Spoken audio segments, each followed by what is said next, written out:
కీర్తనల గ్రంథము 105వ అధ్యాయము.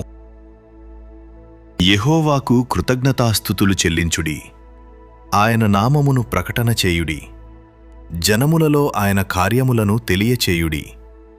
ఆయనను గూర్చి పాడుడి, ఆయనను కీర్తించుడి, ఆయన ఆశ్చర్యకార్యములన్నిటిని గూర్చి సంభాషణ చేయుడి. ఆయన పరిశుద్ధ నామమును బట్టి అతిశయించుడి. యెహోవాను వెదకువారు హృదయమందు సంతోషించుదురుగాక. యెహోవాను వెదకుడి, ఆయన బలమును వెదకుడి, ఆయన సన్నిధిని నిత్యము వెదకుడి. ఆయన దాసుడైన అబ్రహాము వంశస్థులారా, ఆయన ఏర్పరచుకొనిన యాకోబు సంతతివారలారా, ఆయన చేసిన ఆశ్చర్యకార్యములను జ్ఞాపకము చేసుకొనుడి. ఆయన చేసిన సూచక క్రియలను, ఆయన నోటి తీర్పులను జ్ఞాపకము చేసుకొనుడి. ఆయన మన దేవుడైన యెహోవా, ఆయన తీర్పులు భూమి అందంతట జరుగుచున్నవి. తాను సెలవిచ్చిన మాటను 1000 తరముల వరకు అబ్రహాముతో తాను చేసిన నిబంధనను, ఇస్సాకుతో తాను చేసిన ప్రమాణమును నిత్యము ఆయన జ్ఞాపకము చేసుకొనును. వారి సంఖ్య కొద్దిగా నుండగను, ఆ కొద్దిమంది ఆ దేశమందు పరదేశులైయుండగను, కొలవబడిన స్వాస్థ్యముగా కనాను దేశమును మీకిచ్చెదనని ఆయన సెలవిచ్చెను. ఆ మాట యాకోబునకు కట్టడగాను, ఇశ్రాయేలునకు నిత్య నిబంధనగాను స్థిరపరిచియున్నాడు.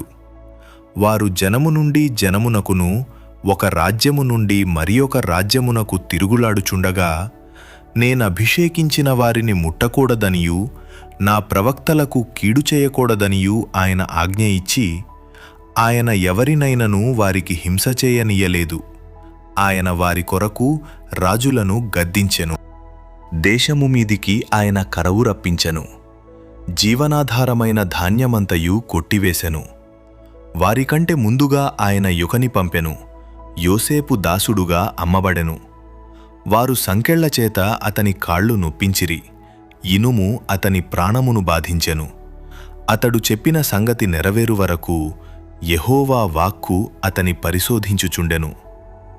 రాజు వర్తమానము పంపి అతని విడిపించెను. ప్రజల నేలినవాడు అతని విడుదల చేసెను.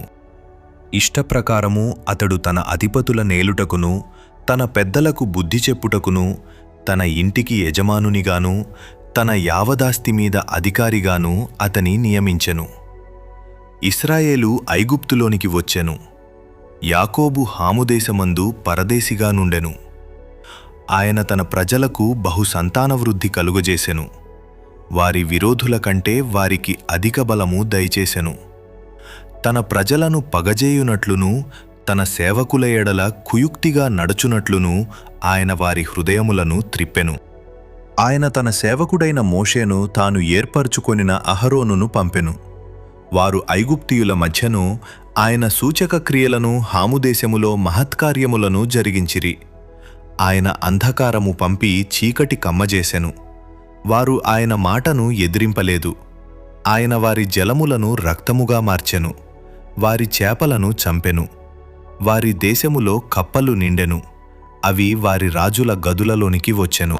ఆయన ఆజ్ఞ ఇయ్యగా జోరీగలు పుట్టెను. వారి ప్రాంతములన్నిటిలోనికి దోమలు వచ్చెను. ఆయన వారి మీద వడగండ్ల వాన కురిపించెను. వారి దేశములో అగ్నిజ్వాలలు పుట్టించెను. వారి ద్రాక్షతీగెలను, వారి అంజూరపు చెట్లను పడగొట్టెను. వారి ప్రాంతములయందలి వృక్షములను విరుగకొట్టెను. ఆయన ఆజ్ఞ ఇయ్యగా పెద్ద మిడతలును, లెక్కలేని చీడపురుగులును వచ్చెను. అవి వారి దేశపు కూరచెట్లన్నిటినీ, వారి భూమి పంటలను తినివేశెను. వారి దేశమందలి సమస్త జ్యేష్ఠులను, వారి ప్రథమ సంతానమును ఆయన హతము చేసెను. అక్కడ నుండి తన జనులను వెండి బంగారములతో ఆయన రప్పించెను. వారి గోత్రములలో నిస్సత్తువ చేత తొట్రిల్లువాడొక్కడైనను లేకపోయెను. వారి వలన ఐగుప్తీయులకు భయము పుట్టెను. వారు బయలువెళ్ళినప్పుడు ఐగుప్తీయులు సంతోషించిరి. వారికి చాటుగా నుండుటకై ఆయన మేఘమును కల్పించెను. రాత్రి వెలుగిచ్చుటకై అగ్నిని కలుగజేసెను. వారు మనవి చేయగా ఆయన పూరేళ్లను రప్పించెను. ఆకాశములో నుండి ఆహారమునిచ్చి వారిని తృప్తిపరచెను. బండను చీల్చగా నీళ్లు ఉబికి వచ్చెను. ఎడారులలో అవి ఏరులై పారెను. ఏలయనగా ఆయన తన పరిశుద్ధ వాగ్దానమును తన సేవకుడైన అబ్రహామును జ్ఞాపకము చేసుకొని ఆయన తన ప్రజలను సంతోషముతోనూ తాను ఏర్పరుచుకునిన వారిని ఉత్సాహధ్వనితోనూ వెలుపలికి రప్పించెను. వారు తన కట్టడలను గైకొనున్నట్లును తన ధర్మశాస్త్ర విధులను ఆచరించునట్లును అన్యజనుల భూములను ఆయన వారికప్పగించెను. జనముల కష్టార్జితమును వారు స్వాధీనపరుచుకొనిరి. యెహోవాను స్తుతించుడి.